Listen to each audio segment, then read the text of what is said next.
प्रियव्रत उत्तान पादो सतरूपाय पतोषुत हो। एक बार क्या बोलना पड़ेगा? ऐसे ही बोलेंगे का?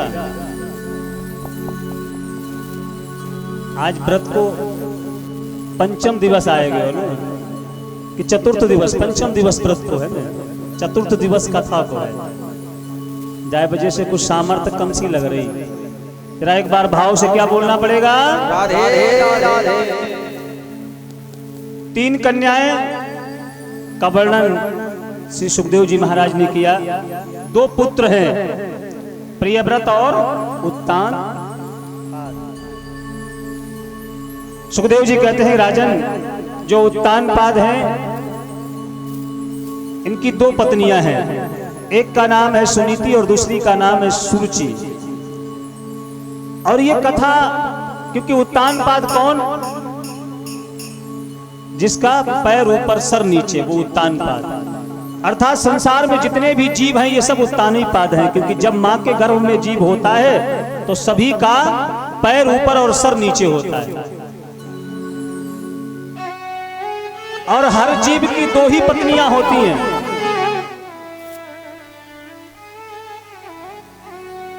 एक है बुद्धिमानी और दूसरी है मनमानी। जो बुद्धि कहती है वो हम सुनते तो हैं, लेकिन मानते किसकी है? मन की।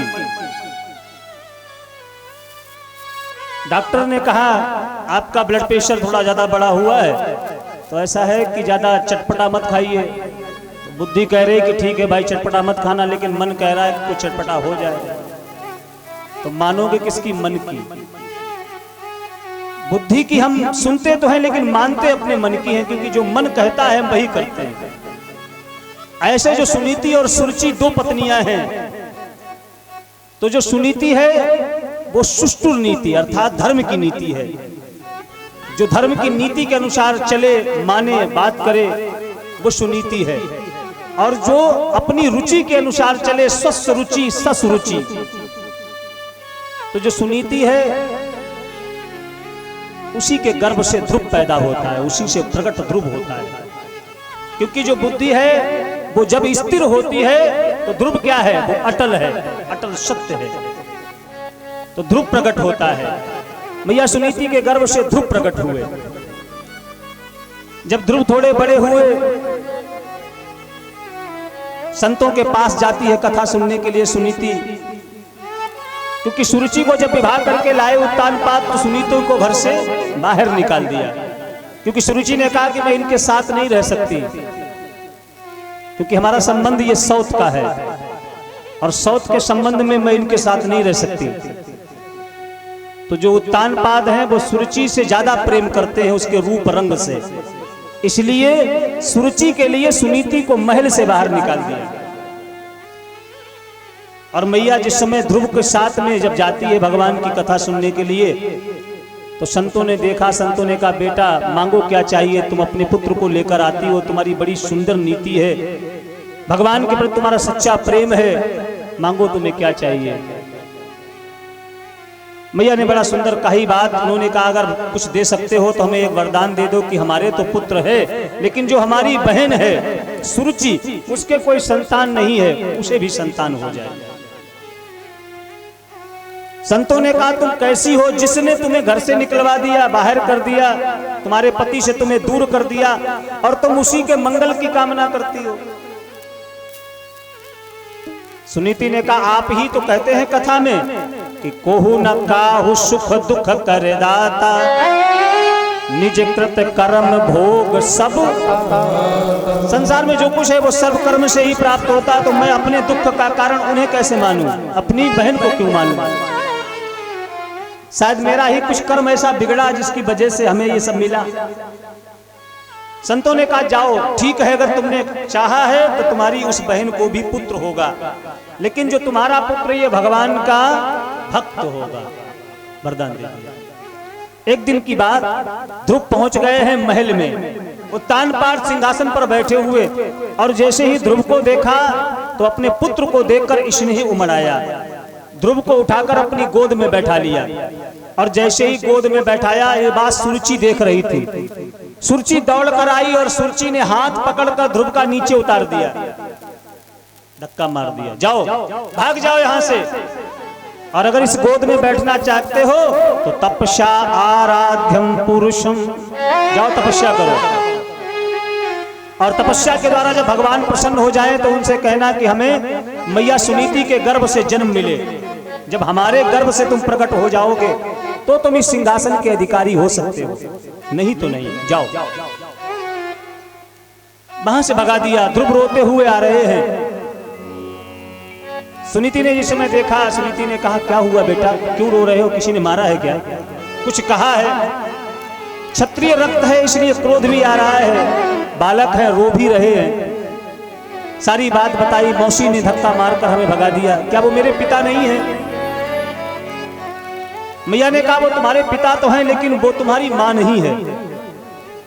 तो मैया ये भगवान कहां मिलेगा? क्योंकि मौसी ने कहा है अगर उस सिंहासन पर बैठना चाहते हो, उस गोद पर बैठना चाहते हो तो जाओ भगवान की तपस्या करो। तो मैया ने बड़ी सुंदर बात कही, बेटा वो तो सर्वत्र है, हर जगह रहता है, एक जगह उसकी नहीं है। भगवान तो सब जगह रहता है। फिर मैं तो भगवान को पाने के लिए तपस्या करने जाऊंगा। ध्रुव कह रहे हैं कि मैया मैं भगवान को पाने के लिए तपस्या करने जाऊंगा। आजकल की माँ होती तो बच्चे को शायद समझा बुझा के घर वापस कर लेती, नहीं बेटा अभी तुम छोटे हो, अभी तुम ऐसा नहीं कर पाओगे। लेकिन सुनीति ने कहा बेटा अगर तुम्हें कल जाना है तो आज जाओ,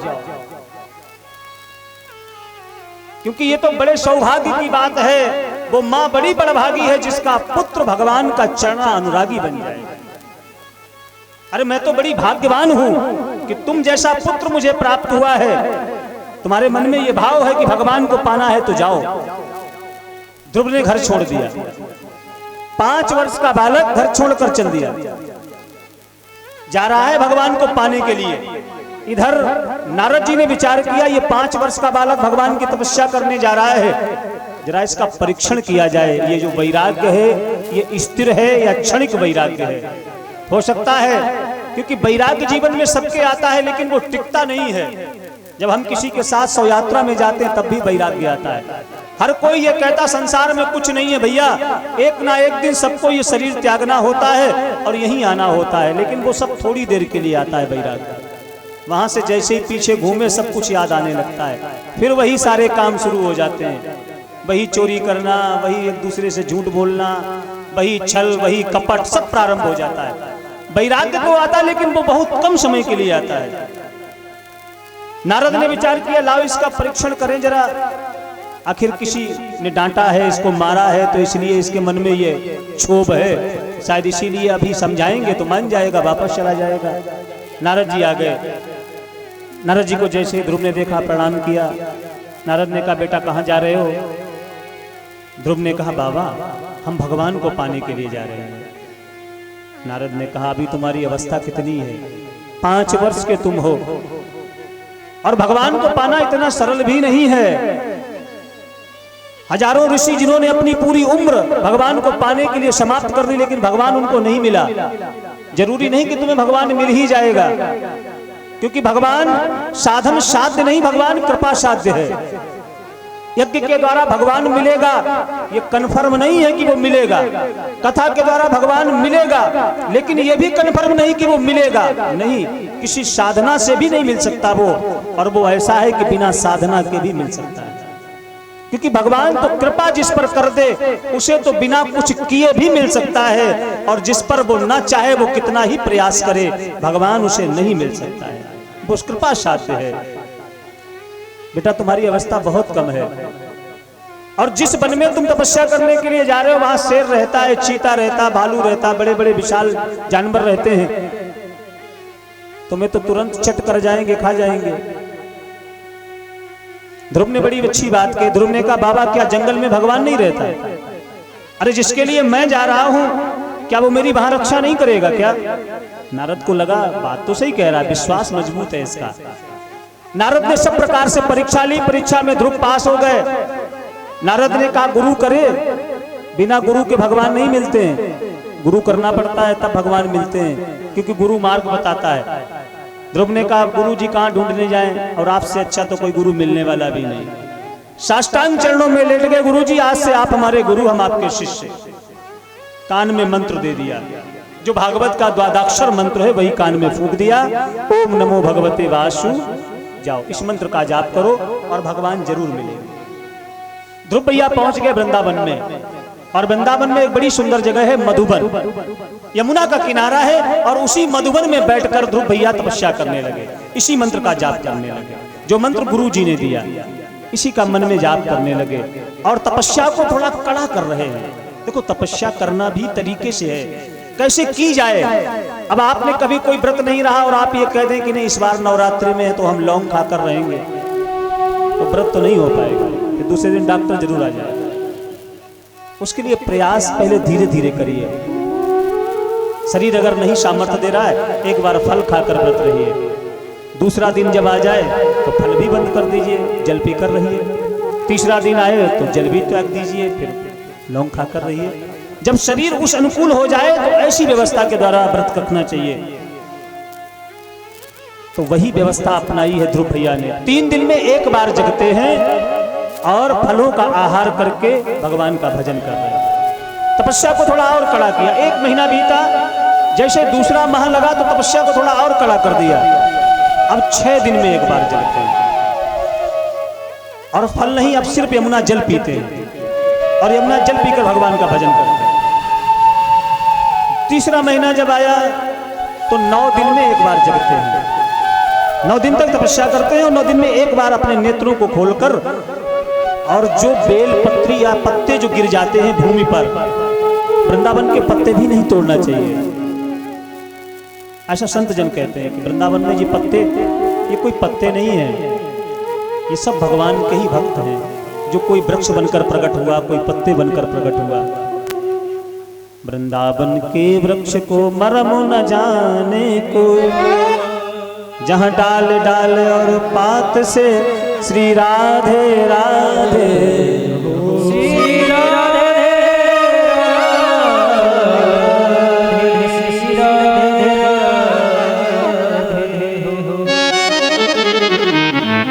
इसलिए ऐसी मर्यादा है। वृंदावन में कोई पत्ते को भी तोड़े तो संत मना करते हैं, लेकिन जो भूमि पर गिर जाए उसको तो आप पा सकते हैं। तो ध्रुव भैया वही पत्ते उठाकर पा लेते हैं। 5वां महीना जब 4था महीना आया तो वो पत्ते खाना भी बंद कर दिया। अब तो 12 दिन में एक बार जगते हैं, वायु का आहार करते हैं और तपस्या करते हैं। 5वां महीना जब लगा तो ध्रुव भैया ने वो वायु का आहार भी बंद कर दिया। अब तो प्राणायाम के द्वारा अपनी श्वास को खींचकर और ब्रह्मांड ब्रह्मरंध्र में स्थापित कर दिया, और ऊर्ध्वबाहु होकर भगवान की याद करने लगे। जैसे ही भुजाओं को उठाया, अंगुष्ठ पर खड़े हो गए और भगवान को बुलाने लगे, याद करने लगे। और भगवान की कोई इतनी याद करे, भगवान तो आएगा ना। वो भी 5 वर्ष का बालक भगवान को ऐसे बुला रहा है, जो करते रहोगे और भजन धीरे धीरे, भजन धीरे धीरे तो मिल जाएगा वो। अगर आपका भजन मजबूत है, अगर प्रयास किया तो एक दिन वो जरूर मिलेगा। जो करते रहोगे भजन धीरे धीरे, भजन धीरे धीरे तो मिल जाएगा वो सजन धीरे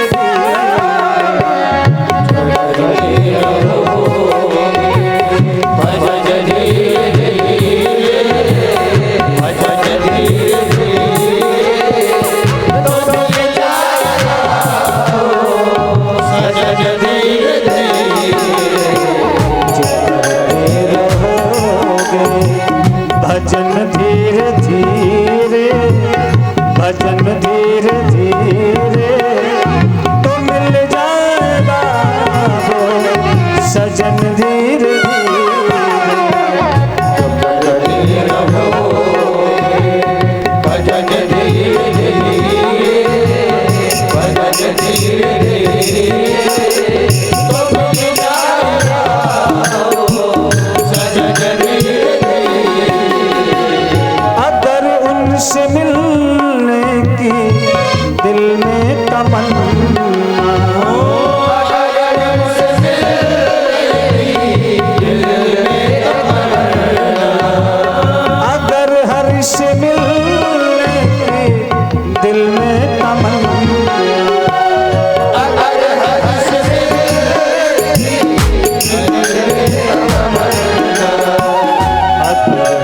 तुझसे मिलने की दिल में तमन्ना, दिल में तमन्ना, करो शुद्ध अंता करण धीरे धीरे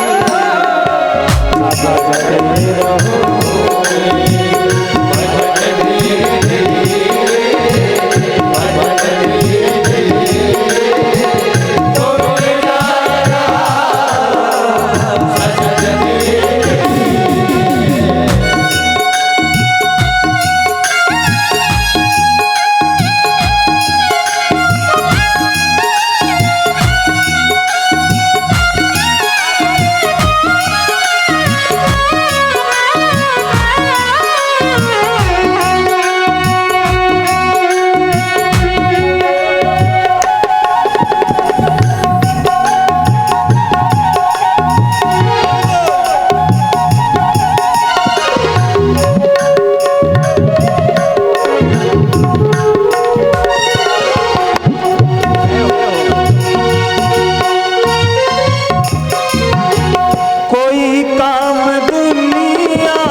मुश्किल नहीं है,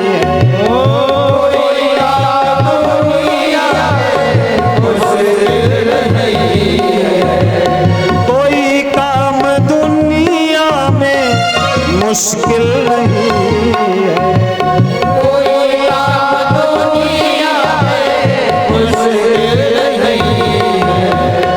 कोई काम दुनिया में मुश्किल नहीं है, मुश्किल नहीं है, जो करते रहोगे जतन धीरे धीरे, जो करते रहोगे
होना चाहिए, बिना प्रेम के तो परमात्मा नहीं मिल सकता।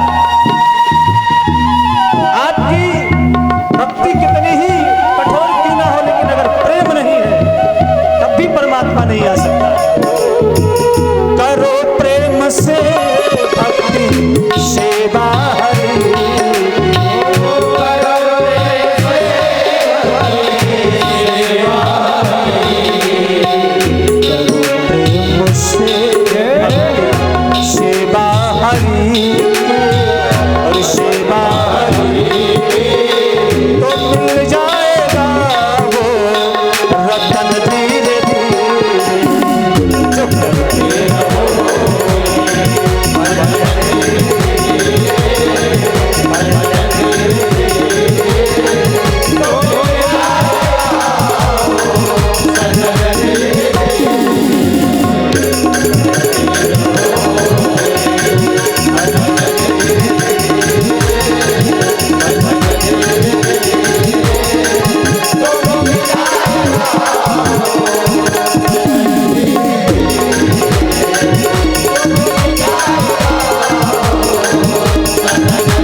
भजन धीरे धीरे, भजन धीरे धीरे, तो मिल जाएगा वो सजन धीरे धीरे, तो मिल जाएगा वो सजन धीरे धीरे। तपस्या को इतना कठोर कर दिया है ध्रुव ने, ऊर्ध्वबाहु होकर खड़ा हो गया है ध्रुव, दोनों भुजाओं को ऊपर कर लिया और ब्रह्मरंध्र में वायु को चढ़ा दिया।